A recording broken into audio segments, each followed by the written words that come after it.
함께 말씀을 중심으로 다 이루신 그리스도라는 제목으로 함께 하나님의 말씀을 살펴보며 은혜를 나누었으면 좋겠습니다.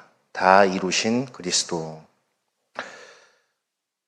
아무리 거짓말을 밥 먹듯 하는 사람이라고 할지라도 그 사람의 마지막 순간에는 진실을 말하게 되어 있습니다.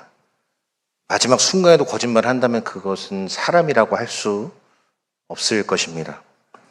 그런데 하물며 아멘이시요 신실하시고 충성된 증인이신 예수님께서 마지막에 하셨던 말은 우리에게 어떤 의미로 다가오는 것일까? 그리고 또 우리는 그 말씀을 어떻게 받아들여야 할 것인가를 오늘 성경은 우리에게 말씀해 주고 있습니다.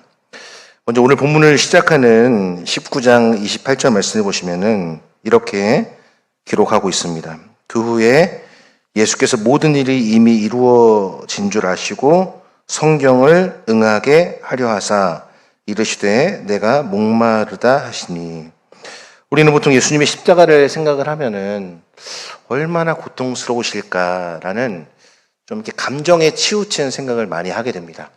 물론 그렇게 감정에 치우친 생각을 하는 것이 잘못됐다, 바람직하지 않다, 그것은 아닙니다. 그런데 거기에만 머물러서는 안 되는 것이죠.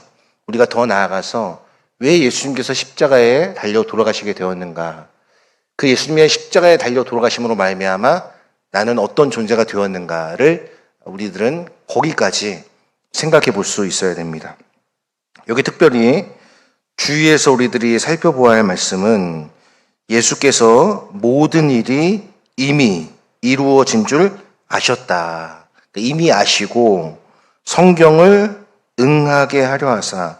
그러니까 성경을 응하게 하려 하사라는 의미는 성경에 있는 모든 예언의 말씀을 성취하게 하셨다는 그런 말씀입니다. 이러실 때 내가 목마르다 하시니. 예수님은 완전한 하나님이시자 완전한 사람으로서의 모습으로 십자가에 못 박히시게 되었습니다. 그러니까 얼마나 그 수치와 또 두려움이 예수님의 마음을 휘감았겠습니까? 그런데 거기다가 더 나아가 육체적인 고통이 예수님을 참으로 고통스럽게 했습니다. 거기에다가 기본적으로 이 목마름. 여러분, 목마를 때 내가 언제든지 물을 마실 수 있다는 것은 굉장한 사실 특권입니다. 예. 물을 어디에든지 두고 정수기를 통해서든지 아니면 생수병을 통해서든지 아니면 그 외의 방법으로 우리가 목마를 때 그 갈증을 해소할 수 있다는 것은 사실 당연한 것이면서 굉장히 큰 특권이라는 것을 우리는 알아야 되는데, 오늘 본문에 등장하는 예수님의 모습은 뭐라고 말씀하시냐면은 내가 목마르다 하시니 라고 말씀하고 있습니다. 여기서 우리들은 이 목마르다라는 말씀, 그리고 예수님께서 이미 아시고 성경을 성취하게 하려는 말씀이 어떤 의미인지를 살펴보아야 합니다. 여기서 모든 것이 이미 이루어진 줄 아셨다라는 말씀은 완료형으로 성경에 기록되어 있습니다. 즉 예수님은 지금 극심한 고통 가운데서도 하나님의 구원 계획이 자신의 십자가를 통해 이루어진다는 사실을 정확히 알고 계셨다는 것입니다. 그렇기 때문에 예수님은 주저하지 않으셨고 그 고통 가운데서도 끝까지 자신에게 맡겨진 이 십자가의 사명을 이루고자 하시는 모습을 보여주고 계신 것이죠. 이것은 많고 많은 단순한 인간의 죽음 이상의 의미가 있습니다. 이것은 바로 전지하시며 전능하신 하나님의 아들이신 예수 그리스도께서 하나님 아버지의 뜻을 그 십자가에서 우리를 위해서 완성해 가시는 과정 가운데 있다라는 것을 우리에게 보여주고 있습니다. 내가 목마르다라고 하는 말씀은 우리가 목마를 때 느끼는 단순한 생리적인 현상이 아닙니다. 이것은 시편 69편 21절의 말씀을 우리에게 이루기 위한, 예언을 성취하기 위한 선언이었다는 것을 알아야 됩니다. 우리 함께 시편 69편 21절 말씀을 함께 읽어보겠습니다. 그들이 쓸개를 나의 음식물로 주며 목마를 때에는 초를 마시게 하였사오니. 이 시편 69편 21절의 말씀을 지금 예수님께서는 내가 목마르다 하시니라고 말씀하시면서 이 구약의 말씀을 성취하고 계신 것입니다. 예수님께서는 극한 고통 중에서도 하나님의 말씀을 성취하는 일을 게을리하지 않으셨습니다. 그리고 십자가의 고통과 고난이 하나님의 뜻을 행하는데 조금도 방해가 되지 않았습니다. 오히려 그 깊은 고난과 고통을 통해 예수님께서는 하나님의 뜻을 온전히 이루셨습니다. 29절 말씀을 보면은 이렇게 기록되어 있습니다. 거기 신포도주가 가득히 담긴 그릇이 있는지라 사람들이 신포도주를 적신 해면을 우슬초에 매어 예수의 입에 대니라고 말씀하고 있습니다. 여기서 우슬초라는 것은 무엇이냐면은 여러분 우슬초가 어떻게 생겼는지 아십니까? 아주 작은 가지가 달린 그런 식물인데 여기다가 예수님께 이제 올려드릴 식초를 담았다라고 성경에 말씀하고 있죠. 이 우슬초라는 것은 성경에 어떻게 나와 있냐면은 시편 51편 7절을 보면은 다윗이 무엇이라고 고백합니까? 우슬초로 나를 정결하게 해주십시오라고 기도를 합니다. 이것은 하나님 저의 죄를 깨끗하게 해주세요. 우슬초가 이제 깨끗하게 해주는 붓 같은 그런 이미지가 있는 것인데 이 십자가에서 이제 똑같은 우슬초가 다시 한번 등장을 하죠. 이번에는 이 우슬초가 다윗이 아닌 어린 양이신 참 유월절의 어린 양이신 예수 그리스도께 신포도주를 드리는 도구로 사용되게 됩니다. 이 신포도주라는 것은 어떤 것을 상징하고 있냐면 바로 하나님의 진노, 죄에 대한 하나님의 진노, 죄에 대한 형벌의 쓴맛을 상징하는 것이 바로 신포도주입니다. 우리가 하나님을 생각할 때 하나님을 종합적으로 이해할 수 있어야 됩니다. 그러니까 우리가 어떤 한 측면만 보고 이게 이거다라고 단정 지으면은 오류에 빠질 수 있지 않습니까? 그러니까 우리가 하나님의 공의, 하나님의 진노, 하나님의 어미하심에 대한 인식을 가져야 되고 동시에 상한 갈대를 꺾지 아니하시고 꺼져가는 심지를 끄지 아니하시는 이 하나님의 자비, 긍휼, 이걸 우리가 종합적으로 이해를 해야 우리가 하나님을 올바로 이해할 수 있는 것이죠. 이 죄에 대한 진노의 잔, 죄에 대한 형벌의 쓰디씀이 바로 신포도주로 상징되고 있는 것입니다. 이것은 예수님께서 마셔야 할 것이 아니라 바로 죄를 지은 죄인들, 바로 저와 여러분들이 마셔야 할 잔이고 저와 여러분들이 져야 할 십자가를 지금 예수님께서 지고 계시는 것입니다. 이 하나님의 계획이 얼마나 디테일한지를 우리가 알 수 있는데요. 얼마나 정교한지, 얼마나 자세한지를 우리가 이 예수님께서 신포도주를 받으시는 모습에서 확인할 수 있습니다. 이제 구원을 완성하시는 그 현장에서 그 우슬초가 다시 사용되고 있습니다. 군인은 이 우슬초를 하나님의 구원 계획 안에 포함되었다고 생각을 했겠습니까? 그런데 하나님께서는 이 아주 작은 우슬초 가지조차도 이 놀라운 하나님의 구원 계획에 포함시키시는 구약의 예언과 예표를 성취하는 도구로 쓰임 받고 있는 것입니다. 이것이 바로 이루신 그리스도의 모습, 즉 성취하신 그리스도의 모습이라는 것이죠. 우리 인생을 살다 보면은 우리의 인생의 때로는 극심한 고통과 말로 형언할 수 없는 고난의 연속일 때가 많습니다. 그런데 그러한 모든 것 역시 하나님의 큰 그림 안에서 해석해내야 되는 것이죠. 여러분, 우리가 해석하는 것이 쉽습니까? 어렵습니까? 해석하는 것은 굉장히 어렵습니다. 영어 단어도요, 그러니까 영어 단어를 많이 알아야 우리가 해석을 할 수 있잖아요. 예를 들어 어떤 문장이 있으면은 그 문장에 나타난 영어 단어를 하나만 알아서는 해석하지 못합니다. 뭐 예를 들어 I go to the school.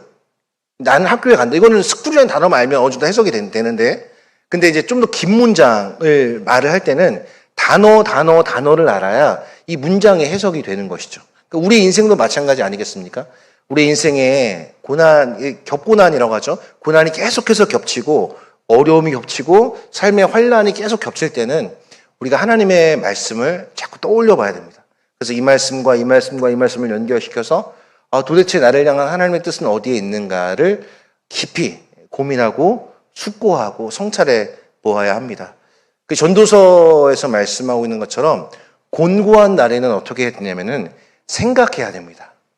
곤고한 날에는 대체 이 고난이 어디서부터 온 것인가? 왜 나는 지금 이 고난을 당하고 있는가를 하나님 앞에서 말씀을 통해 깊이 성찰하고 숙고하는 자세가 우리에게 필요한 것입니다. 그러나 이렇게 힘들고 이해되지 않는 상황들조차 마치 우슬초가 하나님의 놀라운 구원 계획에 포함되었던 것처럼 우리의 인생에 크고 작은 어려운 일 역시 하나님의 큰 그림 안에 포함되었다는 사실을 우리는 잊지 말아야 됩니다. 다시 말해서 하나님의 약속은 반드시 이루어지게 된다는 것이죠. 교회를 향한 하나님의 약속, 여러분의 가정을 향한 하나님의 약속, 여러분의 자녀들을 향한 하나님의 약속, 여러분 자신을 향한 하나님의 약속이 비록 더디게 보이고 이루어지지 않는 것처럼 보여도 그 하나님의 열심이 오늘도 우리를 예배의 자리에 이끌게 했고 우리의 앞길을 이 하나님의 말씀이 인도한다는 사실을 우리는 확신하고 살아가야 되는 것입니다. 만약 그렇지 않다면 우리는 상황에 넘어지게 됩니다. 보이는 상황 때문에 우리의 믿음이 꼬꾸라질 때가 많습니다. 저도 집에서 이렇게 자녀들 커가는 모습이나 이런 걸 보면서 제 믿음이 성장하고 제가 시험 받지 않고 여러분 그럴 거라고 확신하십니까? 아닙니다. 저도 집에서 제 모습을 보면서 제 모습을 보면서 실망하고 좌절하고 꼬꾸라지고 이러고 싶을 때가 한두 번이 아닙니다. 그러나 7번 넘어져도 다시 일어나게 하시는 그 하나님의 사랑이 우리를 이끌어 가시는 것이죠. 그러므로 우리들은 장차 개발하리라. 그때 개바의 모습은 아직 제자의 길을 시작하지 않았거든요. 그런데 그 개바가 반석이라는 뜻이잖아요. 근데 그 개바가 보여준 모습은 실망투성이였잖아요. 허점투성이였잖아요. 쉽게 말하면 엉망진창이었잖아요. 그런데 그를 하나님이 어떻게 빚어가십니까?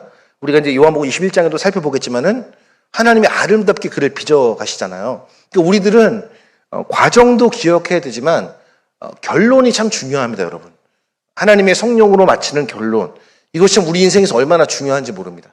그래서 이제 저는 우리 인생을 바라볼 때도 그렇고 모든 관점을 바라볼 때 장차의 관점을 가졌으면 좋겠어요. 장래의 은혜. 그러니까 여러분의 건강이 지금 좋지 않을 수 있습니다. 그 다음에 여러분의 모든 상황이 좋지 않을 수 있습니다. 그러나 장차에는 하나님께서 회복시켜 주실 것이구나. 하나님께서 나를 이대로 죽게 내어버려 두지 않으실 거구나라는 이러한 장래의 은혜, 장차 개바가 되리라 이런 관점이 사실 우리에게 얼마나 요구되는지 모릅니다. 그러므로 우리들은 여러분 개인에게 주신 하나님의 약속, 그 약속을 붙잡으셔야 됩니다. 믿음은 붙잡는 겁니다. 믿음은 붙잡는 거예요. 믿음은 하나님의 처분에 나를 맡기는 거예요. 사실 우리는 믿는다고 하면서 어떻게 생각할 때가 많냐면은 내 기대와 내 생각대로 되지 않으면 그 믿음을 저버릴 때가 많아요. 하나님 저 이렇게 기도했는데 안 났던데요? 그건 믿음이 없는 거죠, 사실. 욥이 그랬잖아요. 주신 자도 여호와시요 취하신 자도 여호와시니 오직 여호와의 이름이 찬송을 받으시기에 합당합니다. 그게 진짜 믿음의 자세 아닙니까, 여러분? 내가 병이 낫든지 계속 약을 먹든지 이것이 하나님의 뜻이 오직 여호와의 이름이 존귀하게 됨을 바랍니다. 이게 진짜 믿음의 자세인 것이죠. 그러므로 믿음은 하나님의 처분에 나를 맡기는 거예요. 내가 하나님 앞에 기도하고 내가 열심히 하나님 앞에 내 삶을 드리지만 그 하나님의 처분에 어떠한 처분과 결과가 나오든지 거기에 승복하는 것. 이게 진짜 성숙한 믿음의 자세라는 것을 깨닫게 되는 것입니다. 두 번째는 어떻게 이루셨는가? 완성으로 이루셨다라는 것을 볼 수 있습니다. 이것이 30절에 나와 있는데 우리 30절 말씀을 같이 한번 읽어볼까요? 예수께서 신포도주를 받으신 후에 이르시되 다 이루었다 하시고 머리를 숙이니 영혼이 떠나가시니라 라고 말씀합니다. 여기서 다 이루었다라는 말은 무엇이냐면은 다 지불했다. 저도 이제 차를 지금 제가 타고 다니는 차를 2019년도 4월 16일인가 샀던 걸로 이제 기억을 해요. 이제 60개월 할부로 5년 할부로 이제 선수금을 얼마 이렇게 선수금을 이제 내고 나머지 이제 금액을 60개월 할부로 해서 한 달에 한 50만 원 가량 그렇게 지불을 했던 적이 있습니다. 그렇게 하니까 가게가 휘청휘청 거립니다. 근데 이제 그렇게 하고 나니까 60개월을 딱 채우고 나니까 더 이상 내라고 연락이 안 와요. 지불 완료가 됐대요. 그래서 이제 차를 그렇게 타고 다니고 있는데요. 이 다 이루셨다라는 말씀이 그런 의미입니다. 지불이 끝났다. 우리의 과거와 우리의 현재와 우리의 미래에 대한 모든 인생을 주님께서 붙잡고 계신다. 책임지고 계신다. 세상 끝날까지 내가 너희와 항상 함께 있겠다는 하나님의 약속이 지금 예수님께서 십자가상에서 영원히 떠나가시나라고 말씀하시면서 하신 다 이루었다라는 말씀의 의미라는 거예요. 이거는 완료형, 문법적으로는 완료형 수동태인데 이것은 뭐냐면은 과거에 시작되어서 현재까지 그 효과가 지속되는 완성된 행동. 그러니까 예수님께서 2000년에 십자가를 지셔서 거기서 다 이루었다라고 말한 그 행동이 지금까지 효력을 미치고 있다라는 거예요. 그래서 우리의 과거의 쓴뿌리, 우리의 현재의 모든 불안, 우리의 미래에 아직 닥치지 않았지만 올 모든 환난 가운데 하나님께서 우리의 삶을 쥐고 계신다는 거예요. 붙잡고 계신다는 거예요. 책임지고 계신다는 거예요. 사실 여러분 이것만큼 우리에게 안위를 주는 게 있을까요? 하나님이 우리를 꽉 붙잡고 계신다.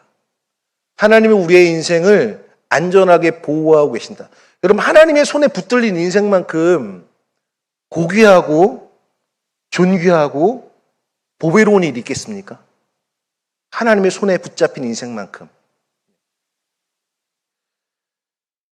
그러므로 우리들은 우리의 모든 죄의 대가가 완전히 지불되었다는 사실을 확신해야 됩니다. 하나님 앞에서 우리가 두려워할 필요가 없다는 거죠. 이것은 구원의 완전성을 말하는 것인데 첫째로 예수님의 속죄 사역이 완전하다라는 것을 우리에게 말씀합니다. 더 이상 우리가 죄사함을 위해서 무엇을 더해서 할 필요가 없다는 거예요. 선행을 더하거나 공로를 쌓거나 사회봉사 몇 시간을 채워야 된다거나 그런 게 없다는 것입니다. 그리스도께서 이미 모든 것을 다 완성하셨기 때문에 그렇습니다. 두 번째는 우리 구원이 확실하다라는 것을 보여주는 거예요. 여러분 세상은 확실한 게 별로 없습니다. 세상은 확실한 게 별로 없어요. 우리 인생도 그렇죠. 우리가 믿고 있던 건강도 여러분 어떻습니까? 제가 어떤 기사를 읽었는데 어떤 영상을 봤는데 나이가 40살이 넘어가잖아요. 그러면은 그 의사가 나와서 하는 말이 뭐냐면은 심장마비로 죽어도 전혀 이상하지 않을 나이라는 거예요. 제가 그거 보고 정신이 번쩍 들었습니다. 내가 지금 그 나이인데 심장마비로 죽어도 전혀 이상하지 않을 나이가 40대 이후부터라는 거예요. 근데 우리는 자신하면서 살아가죠. 나는 괜찮겠지. 나는 아니겠지. 불확실한 게 너무나 많잖아요. 우리의 건강부터. 그런데 우리 구원은 확실하다라는 거예요. 우리의 구원은 확실하다. 히브리서 10장 14절을 보니까 이렇게 말씀하고 있습니다. 그가 거룩하게 된 자들을 한 번의 제사로 영원히 온전하게 하셨느니라. 한 번의 그 십자가에서 드린 그 예수님의 속죄 사역으로 말미암아 모든 우리의 삶이 의롭게 되었다라고 말씀하고 있습니다. 한 번의 제사였지만 그 제사는 완전한 제사였고 영원한 효력을 주는 제사라는 것을 말씀해 주고 있는 것이죠.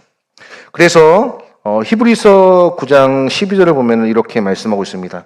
염소와 송아지의 피로 하지 아니하고 오직 자기의 피로 영원한 속죄를 이루사 단번에 성소에 들어가셨느니라 라고 말씀을 하고 있습니다. 여기서 단번에라는 표현이 중요한데 이것은 한 번으로 충분한 다시 반복할 필요가 없는 완전한 제사라는 사실을 성경은 말씀하고 있습니다.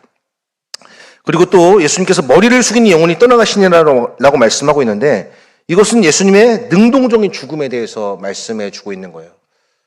여러분 이 땅을 살아가는 인생을 살아가는 우리 모든 사람들이 능동적으로 자기의 생명을 포기하는 경우가 있습니까? 능동적으로 그래 나 죽겠어. 나 오늘 죽을 거야. 이런 사람이 있습니까? 다 수동적이잖아요. 어쩔 수 없는 교통사고나 또는 여러 가지 질병 때문에 우리가 죽게 되는 거지 않습니까? 그런데 예수님은 그렇지 않았어요.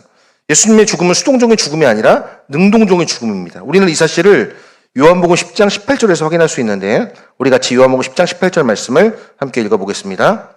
이를 내게서 빼앗는 자가 있는 것이 아니라 내가 스스로 버리노라. 나는 버릴 권세도 있고 다시 얻을 권세도 있으니 이 계명은 내 아버지에게서 받아노라 하시니라.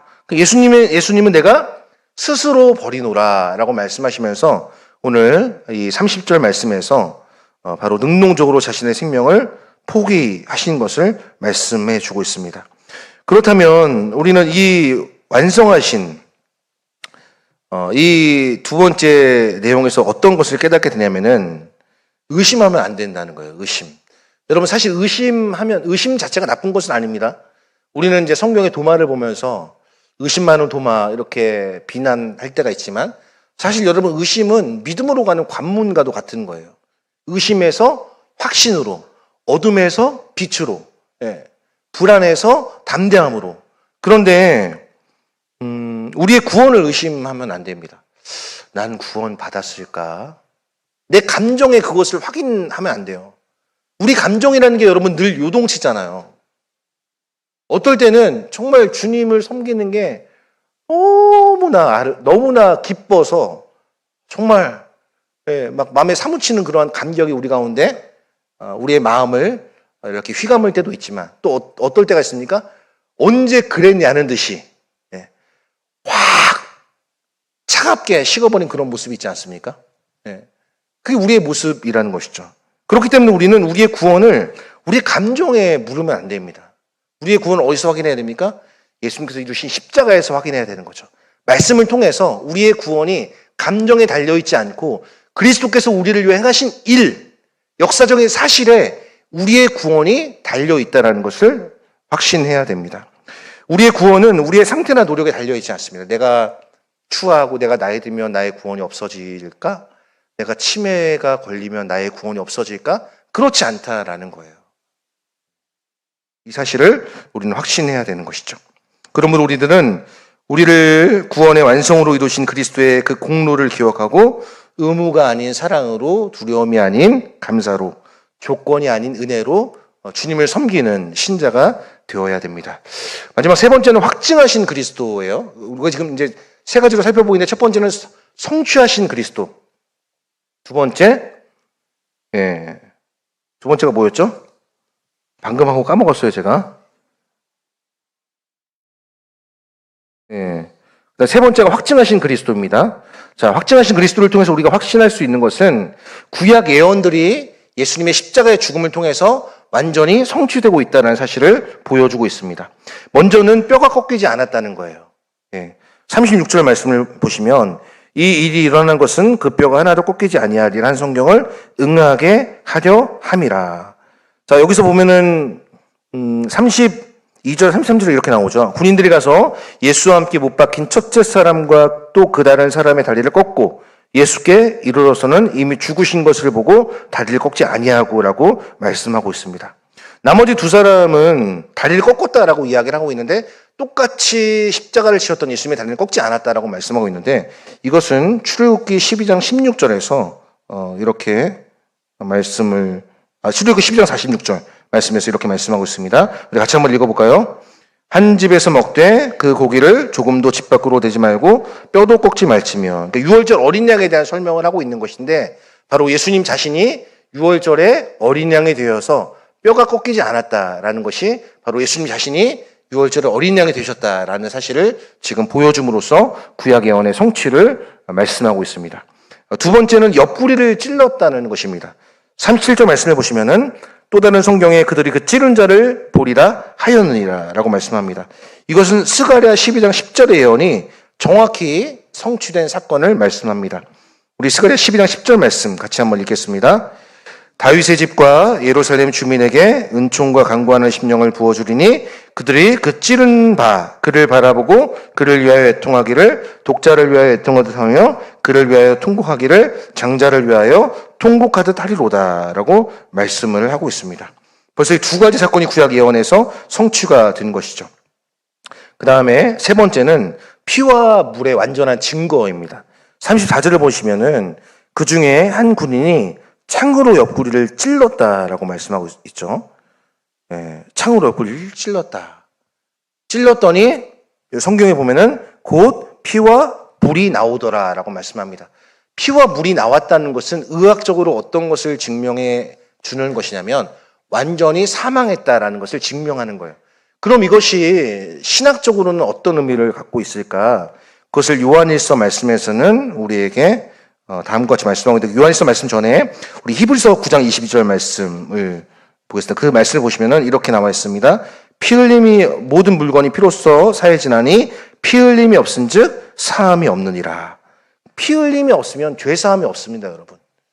예수님께서 피를 흘리셔야 했던 이유가 바로 우리의 죄, 그 피와 같이 붉은 죄를 위해서 예수님께서 십자가에 달려 돌아가셨다는 것이죠.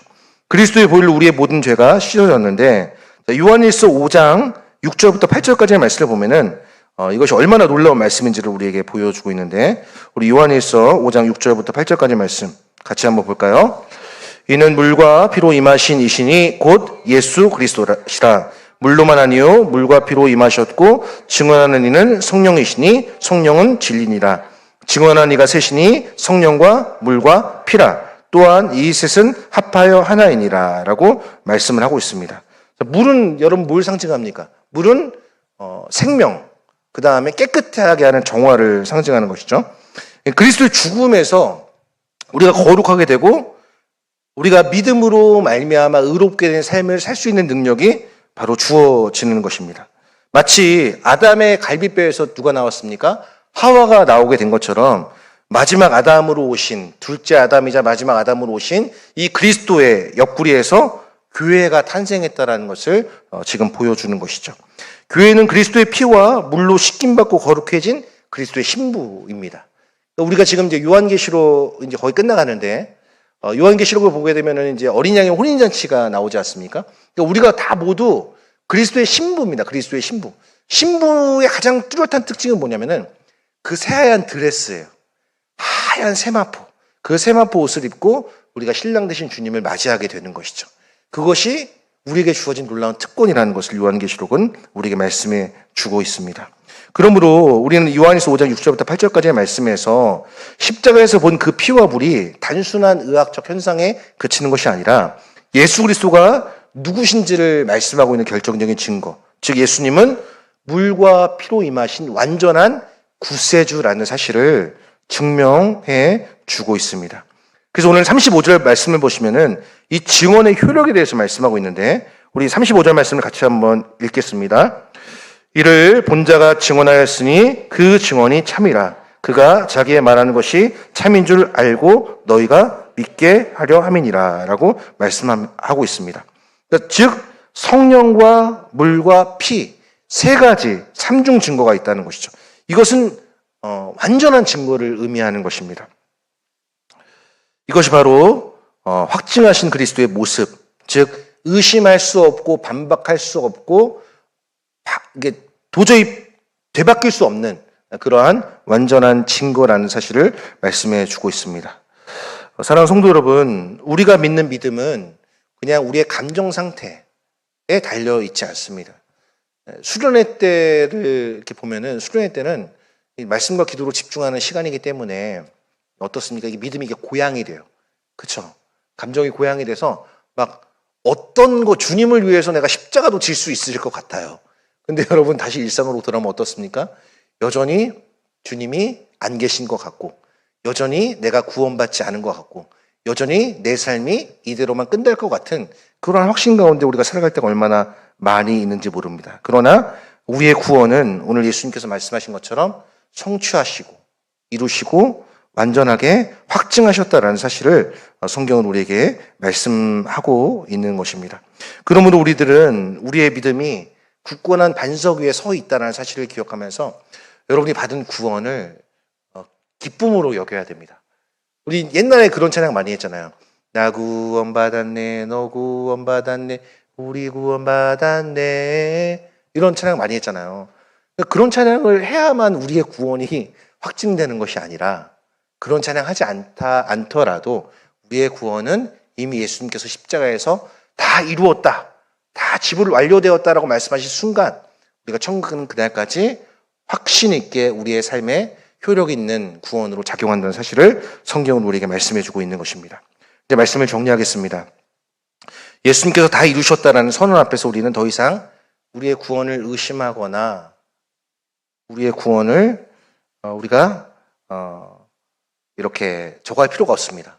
담대함으로 받아들이면 되는 것이죠. 하나님께서 요구하시는 것이 딱 하나 있다면 그것을 믿으라는 거죠. 주 예수를 믿으라. 그리하면 너와 내 집이 구원을 얻으리라. 영접하는 자 곧 그 이름을 믿는 자들에게는 하나님의 자녀가 되는 권세를 주셨다. 그러니까 우리에게 요구하시는 것은 딱 하나입니다. 믿음입니다. 믿음. 근데 믿음은 어디서 생겨납니까? 들음에서 생겨나는 거예요. 그러니까 듣지 않으면, 여러분 목사인 저도 마찬가지입니다. 목사인 저도 하나님의 말씀을 계속해서 들으면 믿음이 고양되고 믿음이 성장하지만, 믿음이라는 것은 그렇습니다. 한 번 생기면은 없어지거나 성장하거나 그대로 있는 믿음은 없습니다. 믿음은 계속해서 말씀을 듣고, 목장 모임에 참석해서 말씀을 듣고, 설교를 통해서 말씀을 듣고, 큐티를 통해서 말씀을 듣고, 말씀을 들으면 믿음이 고양되고 성장하지만, 그렇지 않으면 믿음은 없어지게 되는 것입니다. 그러므로 우리들은 의심을 버리고 확신을 가지고 담대함으로 주님의 십자가를 바라보아야 합니다. 아침에 눈을 뜰 때 여러분 때로는 피곤함에 우리가 사로잡혀갖고 막 주님을 찾지 않을 때가 있잖아요. 그럴 때 이 십자가에서 이루신, 다 이루셨다라는 주님의 음성에 여러분 귀를 기울여 보시기를 바랍니다. 이 구원, 완성하신 구원, 다 이루신 구원, 이 이루신 구원이 우리 교회를 통해서, 그리고 예배를 통해서, 무엇보다 그리스도를 통해서 우리에게 주어졌음을 여러분 확신하시고, 더 이상 불안해하거나 두려워하거나 초조해하지 마시고, 예수 그리스도 안에서 내가 다 이루었다라고 말씀하신 이 음성 가운데 확신 있게 담대하게 그리스도의 용사로, 증인으로 살아가시는 우리 모든 동방의 성도님들이 되시기를 주님의 이름으로 간절히 소망하고 축복합니다. 우리 시간 함께 말씀을 기억하면서 함께 찬양하고 기도하겠습니다.